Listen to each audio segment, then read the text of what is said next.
26/11 एक तारीख जो भारत के इतिहास पर खून से लिखी गई, 160 से ज्यादा जाने गई, 300 से ज्यादा लोग घायल हुए और एक पूरा देश दहल उठा। आज 16 साल बाद उस दर्द को थोड़ी राहत देने वाली एक खबर सामने आई है। नमस्कार, स्वागत है आपका जीबीएन 24 में और मैं हूं आपके साथ मानसी सहगल। 26/11 के एक आरोपी तहव्वुर हुसैन राणा अब भारत के हवाले किए जाएगा।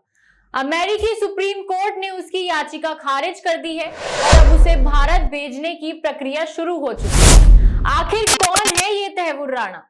तहव्वुर हुसैन राणा पाकिस्तानी मूल का एक कैनेडियन नागरिक है।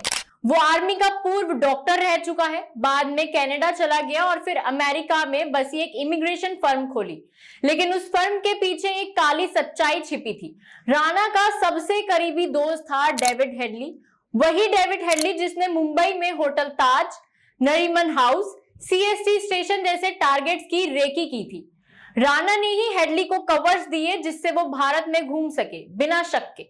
26 नवंबर 2008 मुंबई के लिए वो काली रात थी जहां गोली और धमाकों की आवाजों से कांप उठी थी Mumbai. Taj hotel, Oberoi, Nariman house, CST station, चारों ओर अफरा तफरी थी, डर था और मौत मंडरा रही थी। इसी हमले ने 160 से ज्यादा जिंदगियां छीन ली और पूरी दुनिया को झकझोर दिया।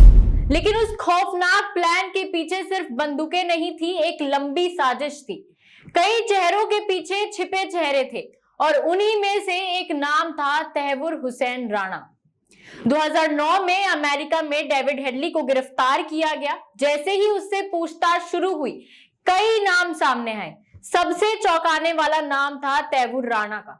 राणा एक पाकिस्तानी मूल के कैनेडियन नागरिक हैं, आर्मी के पूर्व डॉक्टर भी रह चुके हैं और अमेरिका में एक इमिग्रेशन फर्म चला रहे थे। हेडली उसी की फर्म के नाम पर भारत आए थे और मुंबई में हमलों के टारगेट्स की रेकी की। यानी तहव्वुर ने हमले की जमीन तैयार करने में सीधा साथ दिया था। 2011 में अमेरिका की अदालत ने राणा को दोषी पाया, लेकिन सिर्फ डेनमार्क की साजिश में। मुंबई हमलों के लिए कोर्ट ने कहा भारत से मिले सबूत पर्याप्त नहीं है। राणा को 14 साल की सजा हुई, लेकिन 26/11 के लिए वो अब भी बच गया। फिर 2020 में कोविड के दौरान राणा को जेल से छोड़ा गया। तभी भारत ने दोबारा प्रत्यर्पण की मांग की। सबूत फिर से जुटाए गए, फाइलें खोली गई, गवाह भी तैयार हुए। उसके बाद 2023 में अमेरिकी अदालत ने भारत की दलीलों को मान लिया। कहा राणा को भारत भेजा जा सकता है, लेकिन राणा ने हार नहीं मानी। सुप्रीम कोर्ट में अपील की, कहा भारत में मुझे खतरा है, निष्पक्ष सुनवाई नहीं होगी। और अब अप्रैल 2025 में अमेरिकी सुप्रीम कोर्ट ने उसकी वो अंतिम कोशिश भी खारिज कर दी। अब उसके पास कोई रास्ता नहीं बचा। अब वो भारत आएगा जहां उसका सामना एनआईए से होगा, जहां पूछे जाएंगे सवाल और शायद मिलेंगे कुछ जवाब जिनका इंतजार सालों से है। भारत की एक स्पेशल टीम अमेरिका रवाना हो चुकी है। इस टीम में एनआईए के सीनियर अधिकारी, कानूनी सलाहकार और सुरक्षा अधिकारी शामिल हैं। वो राणा को कस्टडी में लेंगे और भारत लाएंगे। तिहाड़ जेल और मुंबई के आर्थर रोड जेल में सुरक्षा पहले से ही बढ़ा दी गई है और राणा को रखा जाएगा स्पेशल हाई सिक्योरिटी सेल में। भारत आने के बाद राणा से लंबी पूछताछ होगी। एनआईए जानना चाहती है क्या वो 26/11 का सिर्फ सह साजिश करता था या उससे भी बड़ा किरदार निभा रहा था। 26/11 के जख्म भरे नहीं हैं, लेकिन हर गुनाहगार की गिरफ्तारी उस इंसाफ की एक नई सीढ़ी है।